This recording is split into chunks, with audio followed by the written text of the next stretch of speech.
everyone. Welcome to Resistance Live. It's the 22nd of April, 2025, and just a few days ahead of my birthday, actually. My birthday is Friday.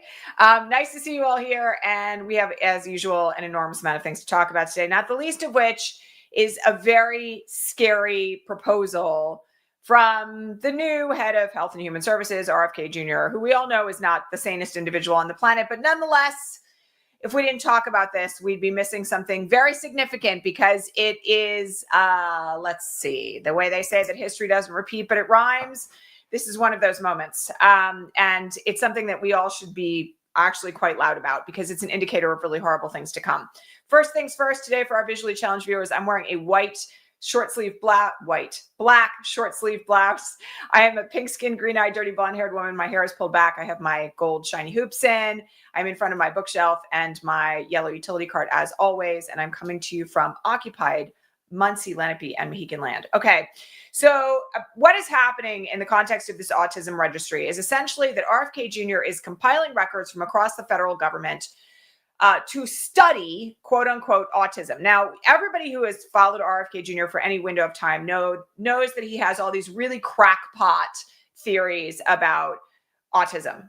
And one of the things that includes is all sorts of theories about how autism is caused by environmental factors, or that kids have been overdiagnosed, or various other things that really have no bearing on reality, right? That he thinks have to do with vaccines, just a whole bunch of kind of completely crackpot ideas about the causes of autism. And this has been a kind of bugaboo issue of his for several decades now, at least.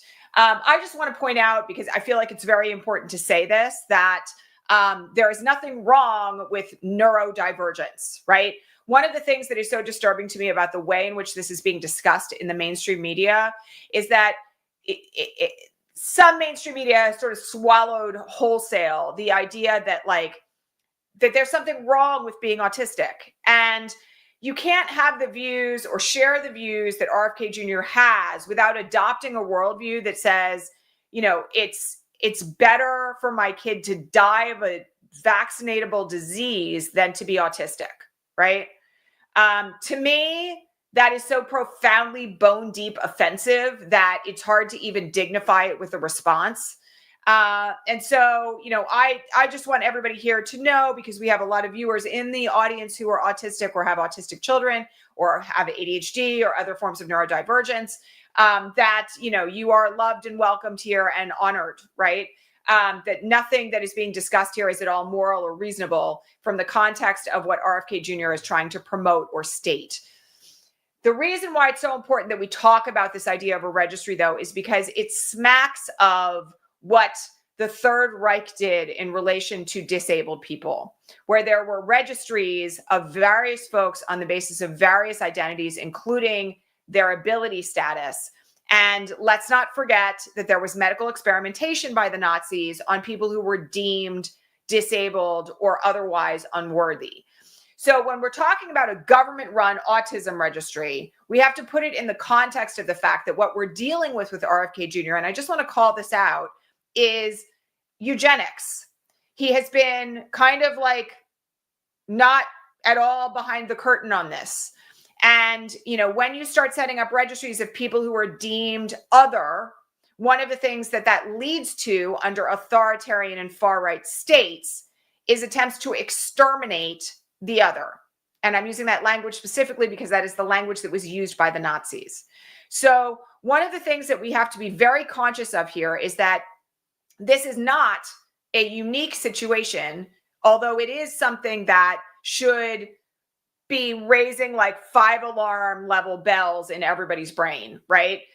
There is no justification for doing this. There's no medical justification, no research justification of any kind. And on top of that, it is being done through a compilation of data across the government that includes things like Medicaid databases. So one of the things that I want to point out in relation to this is that there are now coming to light rationales for why DOJ invaded all of these databases and pulled them together and coalesced the data that they were not legally entitled to from all sorts of agencies across the federal government. Some of that data is being compiled to persecute people who are perceived to be enemies. Some of that data is being compiled to do things like this eugenics project that RFK Jr. has his sights on with regard to autistic people. Some of it is being compiled to identify people who are arguably undocumented, such as the use of IRS tax data. None of this is either legal or moral. And one of the things I want to remind people of here is that when they come for people who are already targeted and marginalized, they are starting at what they perceive to be the low-hanging fruit, so to speak. And so if we don't stand up for autistic folks, for neurodivergent folks, for immigrants, for LGBTQ people, for trans kids, you know, by the way, you should stand up for all of those. Nobody gets thrown under the bus in my worldview.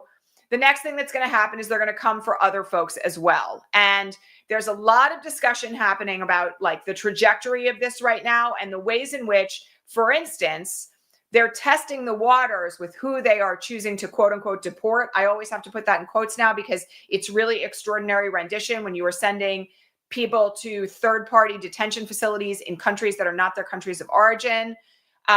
They're testing this now with Kilmar Abrego Garcia to see whether or not they can get away with it, right? Just in the same way that they have detained U.S. citizens in various parts of the country to see if they can get away with it. One of the things about this particular idea of a government registry of a marginalized group of people is that they are similarly testing the waters to see what they can get away with. So you all know when you come on here, I try to give you your talking points for your daily calls to your representative and your senators and also reasons to get involved right now. This is one that you should absolutely raise, that there is no legitimate basis for there to be a registry of people with autism inside the federal government, and that you're very concerned that the end result of this is going to be the persecution of neurodivergent people. Like, tell your own story. Tell your concerns about what's going on with your child. If you happen to have a neurodivergent child, talk about what that kind of persecution can lead to. Like, leave no stone unturned on this when you make your phone calls. All right. Like, it's so profoundly important. And, you know, we have so many people in this community who have neurodivergent kids, kids with autism, kids who depend on Medicaid for their survival. And, you know, the idea that RFK Jr., as he said last week, is going to get to the bottom of this should really give everyone like dramatic pause. I mean, I've said this before also, you should all go get your vaccines. If you're not up to date on any vaccine or any booster, like, please go do it, because it's very clear that this is part of the trajectory that's going to lead us to an end to vaccination inside the United States. And if you had any concerns about that, you can just look at the measles outbreaks that are all over the country right now, particularly the one that started in East Texas that has now killed a number of children. So very important to make your voices heard about this today in a very significant way. All right. I want to give a little bit of an update on our prime topic yesterday, which was Pete Hegseth. Woo, there have been some like very strange news developments about this whole situation in the last 24 hours. So there were leaked reports that the Trump administration was looking for a new Secretary of Defense yesterday as a result of this second signal chat and the resignation of all of these senior leaders of the Department of Defense, one of whom then went on to write an op-ed about how Pete Hegseth was so dangerous to the country. Then the Trump administration walked that back, or at least Donald Trump did, saying he had full faith and confidence in Pete Hegseth. I'm just going to remind you all from the first Trump term that happened multiple times right before the person was fired. Okay, so like we can't really take him at his word on this. Nonetheless, there appear to be some indications that the administration knows his goose is cooked. So RFK Jr. made an appearance at RFK Jr. Pete Hegseth made an appearance on morning television today, where he made a reference to the cocktail party circuit and appeared, I'm not going to make an assumption here, but appeared to be a little on the wobble at 8:30 in the morning. We all know that when he used to host the morning show on Fox, he would sometimes show up to work drunk. He was a little bit more animated this morning than one would ordinarily expect for someone who was like in this position, let alone kind of chatting about the cocktail party circuit. So we're going to have to see what comes of this. And I will tell you all, you know, somebody asked me on the Patreon feed, will he resign? You know, resignations can be forced. And I don't know how much more bandwidth the administration has for this level of scandal in that direction, apart from anything else, because there's clearly a lot of upset inside the military about the loss of 3 senior leaders in the Pentagon, on top of the fact that Hegseth is out there just, you know, talking about war making like it's like, like a video game. There's a lot of concern about this right now, and we'll have to see how the trajectory plays out. I would not be surprised, though. I'll just say this: I would not be surprised if he's gone by the end of the week. Never say never, because they do also have a tolerance for a lot of incompetence inside the administration. But this one feels like it has legs. So we'll see what happens with that. Okay, we had another bit of breaking news. Speaking of how the administration just wants us all dead, about the fact that they have now ended the testing of milk, the quality testing of milk by the FDA. I'm going to remind you all that this is actually a very dangerous trajectory given what's happened with bird flu in this country, because there have been cases of bird flu that have been found now in cows. And so if they are not quality testing milk in this country, let alone milk that children drink, one of the things that can happen is the kids can get like very, very sick. Any one of us can get very, very sick if milk isn't quality tested. I'm not going to make any recommendations to anybody on this other than the fact that like you should probably be drinking ultra pasteurized milk right now. Please don't drink raw milk. We've talked about this before here. Like that I shouldn't have to say. But I am personally concerned enough about this that at this point I am very carefully selecting the milk that I give to my kids. This is just the start of this, right? We know that because DOJ has fired so many people from the FDA unlawfully, let me just make sure that's clear, that the kinds of regulation that have existed to make sure that the food we consume, that the drugs that we take, that the medicine that is being approved is safe for human consumption, all that regulation is now unenforceable essentially because they don't have the staff to implement it.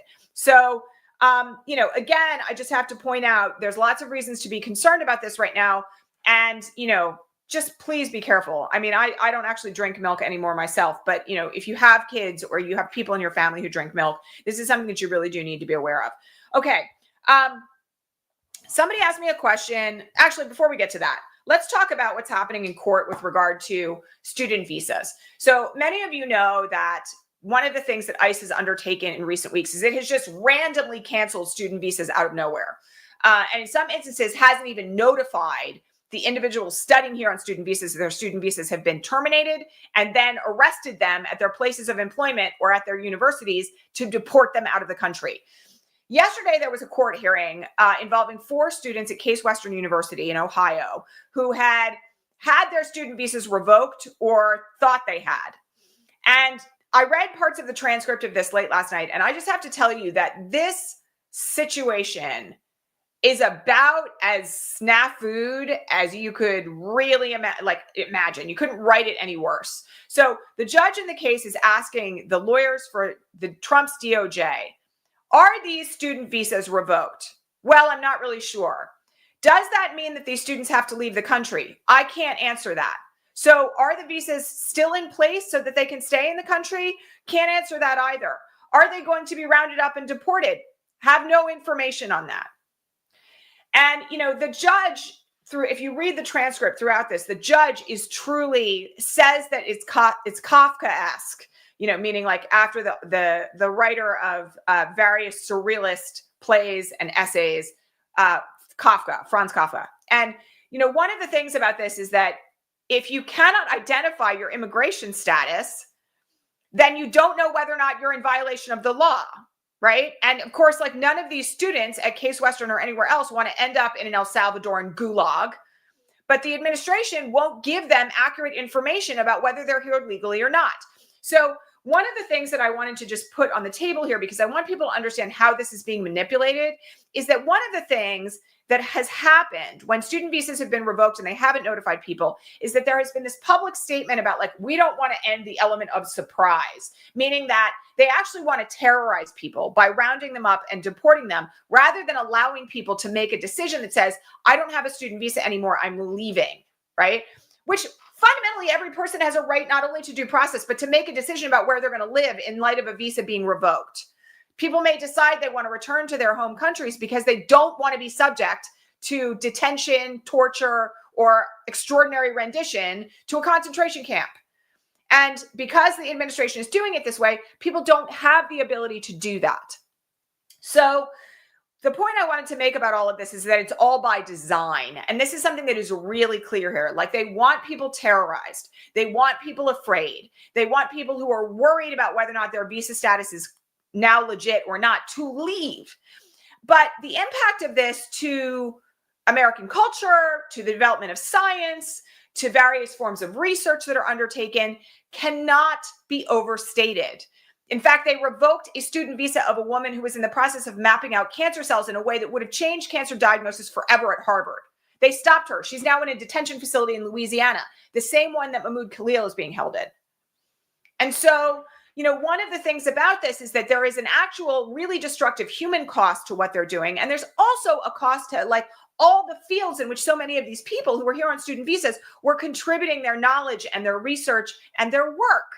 And so, the frustration of the judge is a frustration that I share. And also, this is part of the problem with the idea that ICE is acting outside the law and can do whatever the hell they want. Because if you cancel someone's student visa and you don't even tell them, or you cancel someone's student visa and you can't answer the question about whether they're legally allowed to stay in the country, what you're doing is putting people in a place of terror. So it's really messed up, really, really messed up. And this judge recognized that, and we'll have to see what the outcome of this particular litigation. But, I think it's a good moment for us to have some empathy for everybody who is in this situation. Not that this audience doesn't, but this is really critical stuff. Imagine being, for instance, a month away from graduating from college when you spent 4 years studying in America and you weren't born here. And suddenly your student visa is revoked. You can't complete your coursework. You can't graduate. You're not sure whether or not you're going to be rounded up and deported. Your name's on a list somewhere. You could be extraordinarily rendered to a gulag in El Salvador. I mean, just imagine that. It's horrible. And so, in addition to everything else, it's really critical right now that we keep in mind the human cost of this, but also, please stand up for folks. And I know this goes without saying, but there's an enormous amount of focus, justifiably so, on Kilmar Abrego Garcia, but no one should have been rendered into an El Salvadoran concentration camp, let alone without due process. There's no law that allows them to do that, let alone to kind of black bag people off the street and stick them in detention camps. So all of this is just, an ongoing escalation. The one thing I will say is that I think it's really good that the courts are pushing back.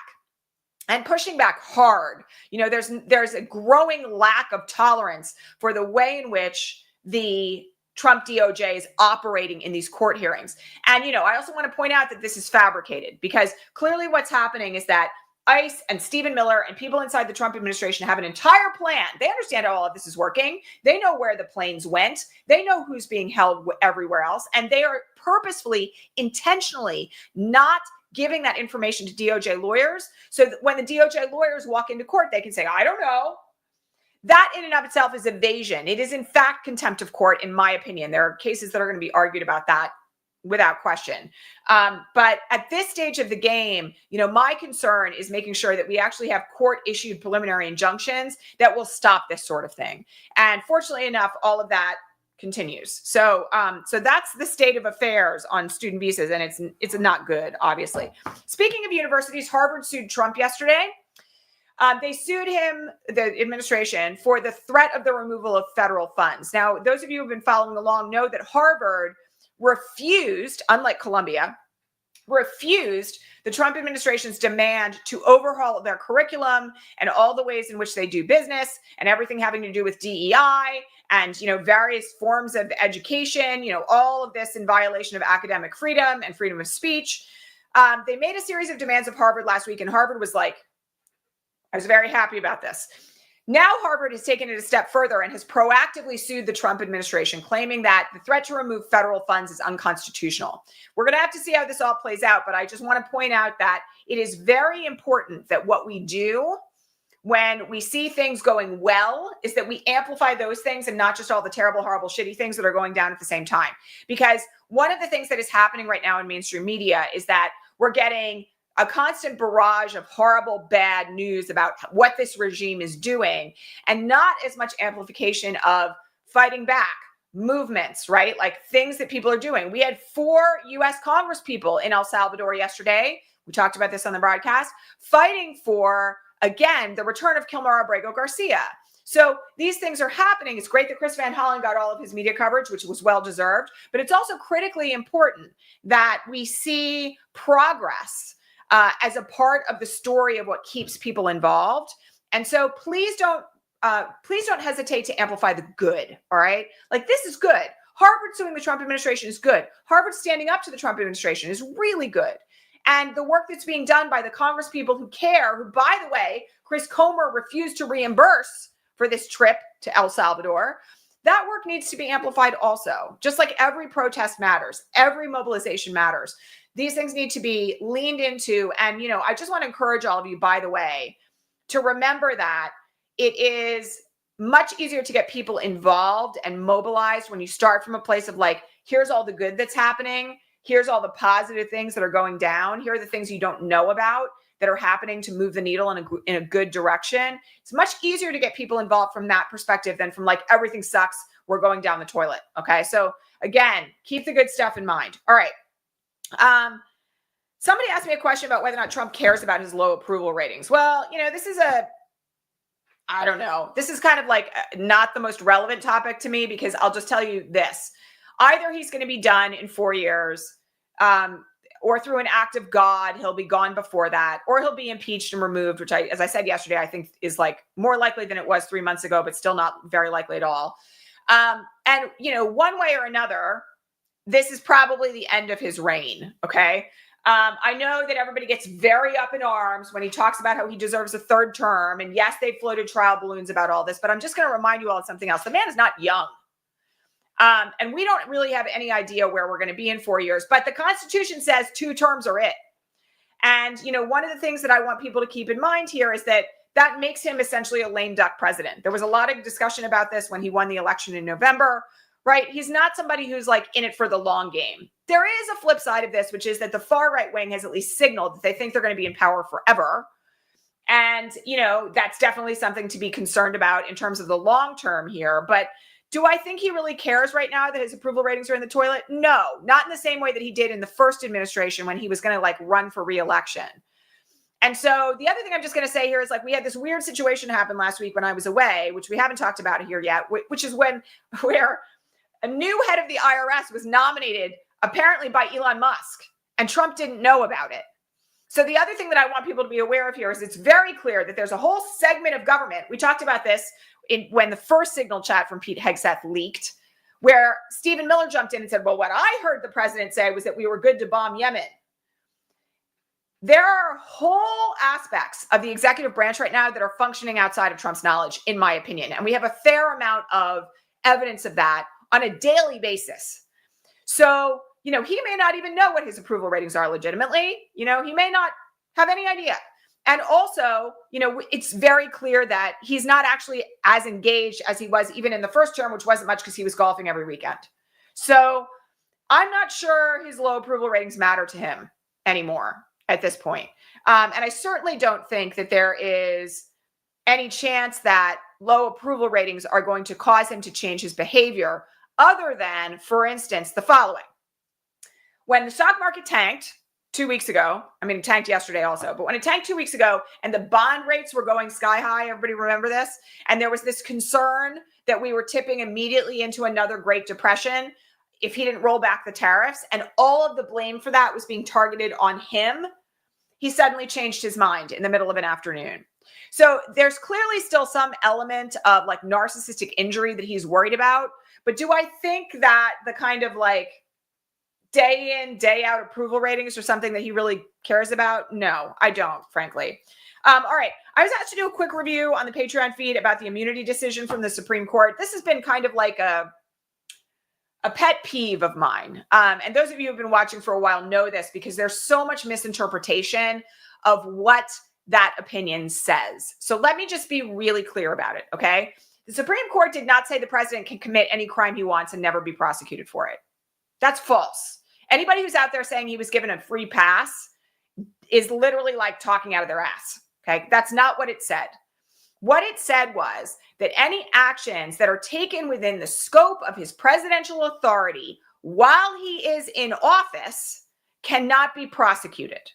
Okay. So for instance, when we look at the insurrection, The conduct that related to this that the Supreme Court was called upon to evaluate was, for instance, conversations that he had with the acting attorney general.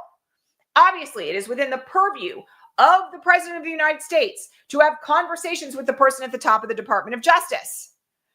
Now, I'm a little bothered by the fact that those conversations concern crimes, but what the Supreme Court said was that if he was having a conversation that fell within the scope of his presidential duties, he was immune from prosecution for that while he was in office. Does that mean he's immune from murder? No. Does it mean he's immune from, like, being bribed? No, it doesn't mean that. He does not have an ultimate get out of jail free card. And this, by the way, is something that I wish more people understood, because one of the things that has been used to really pull down momentum, pull down people's perspectives on what's possible and what's not, is this idea that he's just like flat out off the hook. Now, I understand why some people may feel that way in practice, because he didn't go to jail for the insurrection, right? Statutes of limitations may run on that, but there's a very big difference between that and what is actually in the Supreme Court opinion. Okay, now some of you may think I'm splitting hairs, but this matters to me as a lawyer, right?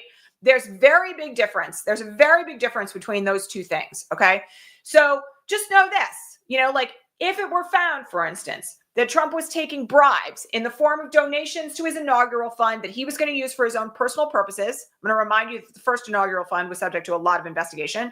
And let's just say hypothetically that part of that money was in exchange for being exempt from tariffs. Let's just say hypothetically, Zuckerberg gives $1 million to the inaugural fund. And in exchange for that, Trump says, I'm going to make sure those tariffs don't apply to Meta. That's a bribe. That is not within the scope of his presidential duties. That's not something from which he would be exempt from prosecution. However, keep in mind that the party that would be charged with prosecuting that would be the Department of Justice, currently under the charge of Pam Bondi. And, nobody inside the Department of Justice is going to indict a sitting president because it's against policy, but also because they're not going to investigate him right now because it's who they are. Now, what that may mean when he's out of office is a whole other question. And so, again, I want people to just remember that, the nuance matters, because if you're out there saying things like, Trump has a get out of jail free card, he's never going to be prosecuted for anything, he's totally off the hook, the Supreme Court gave him a pass, what you're actually doing is telling other people that there's no point in resisting, that there's no point in taking action, that the courts have no power. All of that is false. And so it's really important that you use the appropriate language in relation to this and you understand what you're talking about, and also that you don't doomsay, because doomsaying is a recipe for disaster, right? When people have no hope, when people think that there's nothing that can be done, they don't do anything. And what we need more of right now is engagement, particularly political engagement, particularly by people who have never been engaged before. All right. So that's my 2 cents on that. All right. If you weren't here yesterday, we have a new schedule starting next week. We have a standalone educational video coming at you every Monday. We have live broadcasts still, same time, noon, Tuesday through Friday. For our Patreon subscribers, highly encourage you to get in on this if you would care to. We now have a progressive coffee hour. Well, now it's going to be progressive happy hour every Friday at 3 p.m. And this Friday, it's my birthday. And so our inaugural progressive happy hour will be this Friday at 3 p.m. on my birthday. If you care to join us for that, please head on over to patreon.com/resistancelive. You can become a subscriber for as little as $5 a month. And I would love to see you at my little online birthday party this Friday afternoon.